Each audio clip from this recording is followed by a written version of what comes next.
Substation ఆపరేటర్లందరికీ మరియు లైన్మ్యాన్లకి నమస్తే.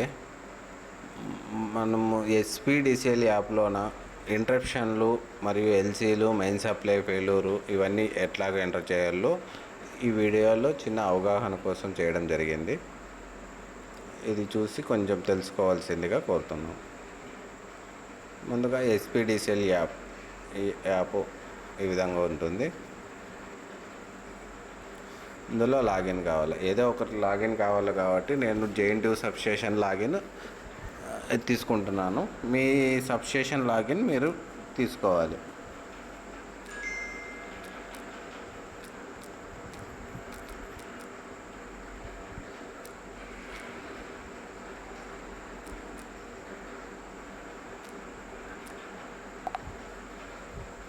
Login open అయిన తర్వాత ఈ విధంగా వస్తుంది.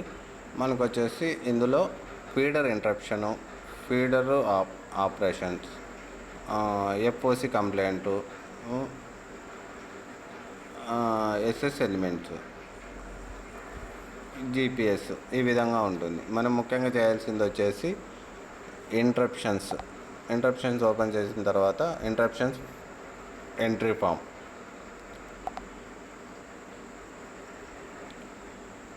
ఇంటరప్షన్ ఎంట్రీ ఫామ్ ఓపెన్ చేసిన తర్వాత ఈ విధంగా ఉంటుంది. ఇక్కడ మనకి మీ సబ్స్టేషన్ లాగిన్ వేసిన తర్వాత మీ సెక్షన్ చూపిస్తుంది, మీ సబ్స్టేషన్ నేమ్ చూపిస్తుంది. ఇప్పుడు మీరు చేయాల్సిందల్లా ఏ ఫీడర్ అయితే ట్రిప్ అయిందో, ఇప్పుడు నాకు ఎల్ఆర్జీ ఫీడరు జేఎన్టీయూ సబ్స్టేషన్ నుంచి ఎల్ఆర్జీ ఫీడరు 1818కి 1810 వరకు 2 minutes ఈఎల్ఓఎల్ మీద ట్రిప్ అయింది. అది మీకు ఎంటర్ చేసి చూపిస్తాను. ఇప్పుడు ఇందులో వచ్చేసి జేఎన్టీయూ ఫీడర్, జేఎన్టీయూ సబ్స్టేషన్ నుంచి ఎల్ఆర్జీ ఫీడర్ సెలెక్ట్ చేసుకున్నాను. ఫరం డేటు ఈరోజు ఓకే కొట్టాలి. టైం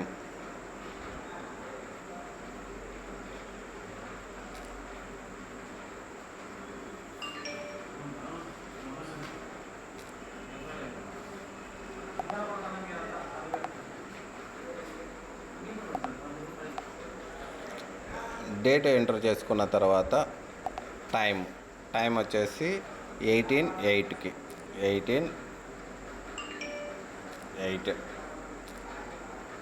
ఓకే కొడితే అక్కడ టైం తీసుకుంటుంది. మరి డేటు, టైం ఎన్నింటికి మీరు ఆన్ చేశారు, 18:10 ఓకే. 2 minutes డ్యూరేషన్ ఆటోమేటిక్గా తీసేసుకుంటుంది.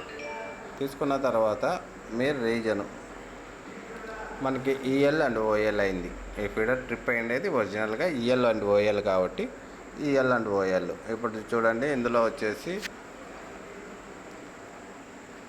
11 kV బ్రేక్ డౌన్ ఉంది, లైన్ క్లియర్ లైన్ మెయింటెనెన్స్ ఉంది, లైన్ క్లియర్ ఎస్ఎస్ మెయింటెనెన్స్ ఉంది, incoming supply failure main supply ఫెయిల్తుంది కదా, అది main EL and OL incoming supply failure maintenance ఈ విధంగా ఉంటుంది. ఈఎల్ అయినా ఓఎల్ అయినా ఈఎల్ ఓఎల్ఏ ఒకటే ఆప్షన్ ఉంది కాబట్టి ఇదే ఇవ్వాలి. మనం ఇచ్చి సబ్మిట్ చేస్తే ఈ విధంగా ఇంటరప్షన్ అప్డేట్ అయిపోతుంది.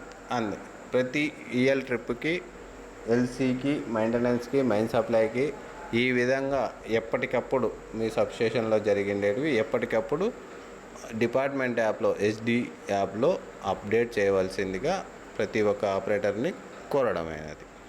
ఇట్లు డివిజన్ ఆఫీస్ అనంతపూర్.